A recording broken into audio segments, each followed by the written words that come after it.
Bonjour, j'espère que vous allez bien. On se retrouve pour une nouvelle vidéo, une revue d'actions demandées. Donc, on va s'intéresser à cette action. Donc, je vous propose au travers de cette vidéo une analyse graphique et une recherche de points d'entrée. On démarre avec un avertissement. Je ne suis pas conseiller financier. Cette vidéo n'a pas pour but de vous proposer un placement financier ou un quelconque conseil d'achat, mais uniquement un but pédagogique et de partage. Vous restez responsable de vos investissements. Alors effectivement, donc c'est cette action, donc j'ai représenté un petit peu sous forme de graphique. Alors même si, le but c'est pas de les comparer, hein, puisqu'elles sont quand même dans des compartiments d'activités qui sont quand même très, très différentes.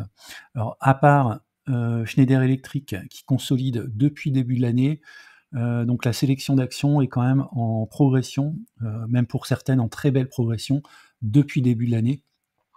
C'est le cas par exemple de Thales, hein, qui a plus de 82% depuis le début de l'année. Ensuite, la Société Générale plus 67%. Ensuite, on va avoir Dassault Aviation à plus de 64%. Puis ensuite vient BNP à 29%, Saint-Gobain 14% et enfin Hermès 5,71%. Donc, pour ceux qui ont ces actions dans le portefeuille, donc encore une fois, à part Schneider Electric, vous êtes sur une très très belle performance. On démarre avec Thales. Donc Thales, l'action a évolué pendant pas mal de temps dans un canal dont la borne basse était à 135 €, la borne haute autour des 175 €. On a cassé par le haut ici la semaine du 17 février. Ensuite, on est allé chercher un niveau assez haut ici autour des 260 et ensuite on a évolué dans un canal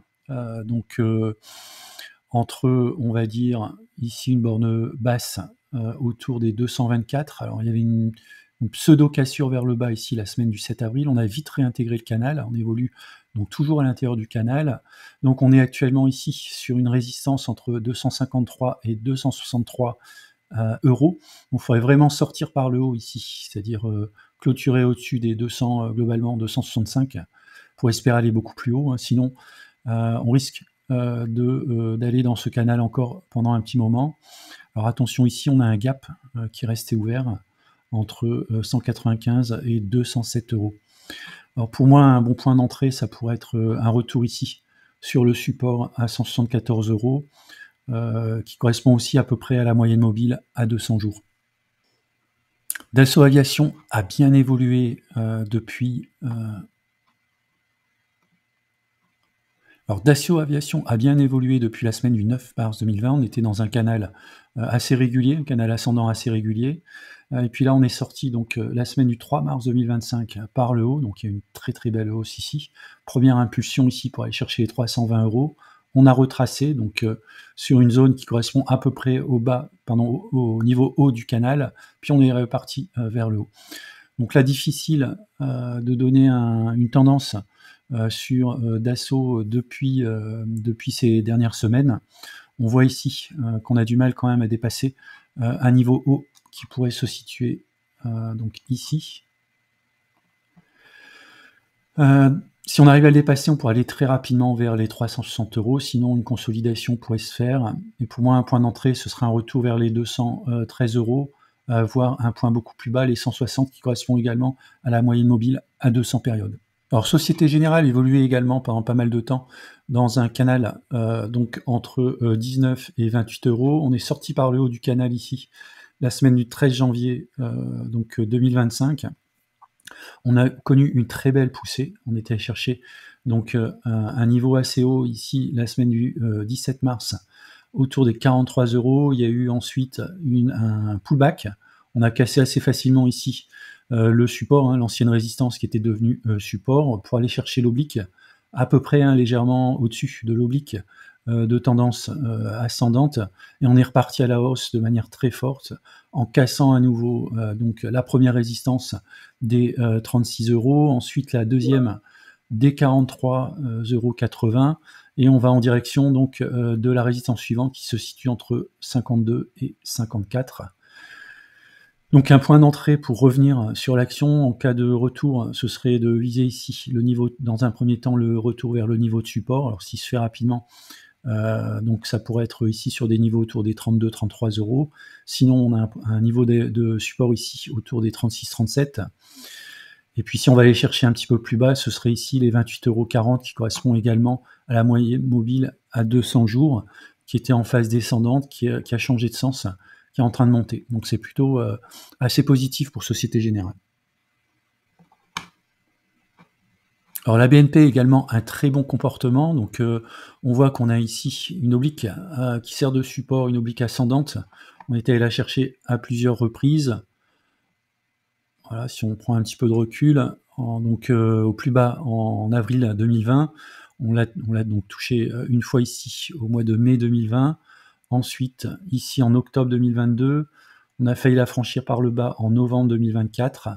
J'avais dessiné ici une oblique de résistance qu'on a franchie la semaine du 27 janvier 2025. On était allé chercher donc un niveau haut à 81 €. Ensuite, il y a une consolidation, on est revenu sur le support oblique et ensuite on est reparti à la hausse.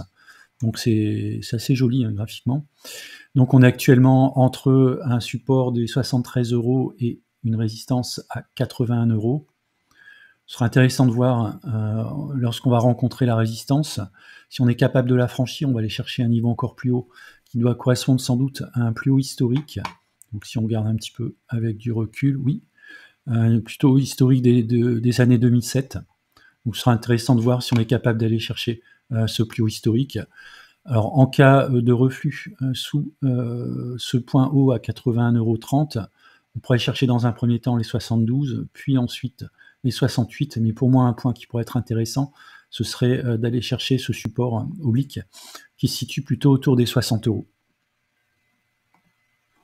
Schneider Electric a connu une très belle hausse depuis le mois de mai 2022, donc j'ai dessiné ici un canal haussier. On a failli le casser par le bas, on l'a très vite réintégré. On est sur une analyse en hebdo. Puis on était allé chercher le haut du canal, le bas du canal, à nouveau le haut du canal, et cette fois-ci, donc la semaine du 24 mars 2025, on l'a cassé par le bas. On était allé chercher ici un niveau de résistance qui correspond à un pic ici au mois de janvier 2022, qui est également un point pivot ici en décembre 2023. Donc on a bien rebondi, on était allé chercher ici la résistance autour des 219 €, donc on n'a pas réussi à la franchir, et là on est peut-être en train de repartir vers une consolidation autour des 175 à 77 €, qui pourrait être pour moi un très bon point d'entrée pour ceux qui veulent rentrer sur Schneider Electric, qui est une très très belle valeur. Alors moi j'ai plutôt opté pour le grand, mais globalement elles ont quand même un comportement assez proche du point de vue graphique. Or Saint-Gobain, c'est un peu la même chose que Schneider, donc on a bien ici un canal ascendant depuis à peu près le mois de juin 2022. Donc on a touché plusieurs fois le haut du canal, le bas du canal, avec presque une sortie ici. En octobre 2023, on a bien rebondi sur le support et ensuite on est reparti chercher le haut du canal, le bas du canal.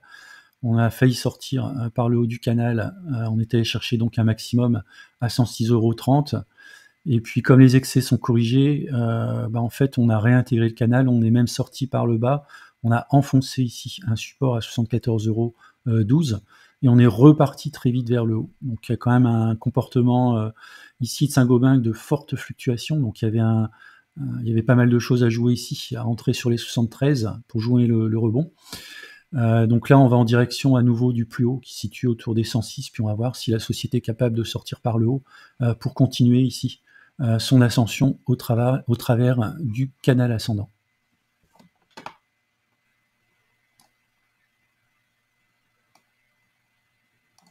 On va terminer la série avec Hermès qui est dans un canal ascendant. Donc là c'est vraiment c'est très joli depuis le mois de janvier 2022. On voit qu'on a touché le bas, on était chercher le haut ici. Alors on n'a pas touché le bas, on a touché le bas ici, on a touché le haut, on a touché à nouveau le haut ici, et à nouveau le bas du canal. Et là on vient de passer une résistance autour des 2430 €. On retourne en direction des plus hauts, qui se situe ici donc entre 2830 et 2900 €. Donc il n'y a vraiment pas grand chose à dire, c'est une société qui performe et qui surperforme son marché. C'est la fin de la vidéo, je vous remercie d'avoir regardé, n'hésitez pas à mettre un commentaire si vous le souhaitez, et puis je vous dis à bientôt pour une prochaine vidéo.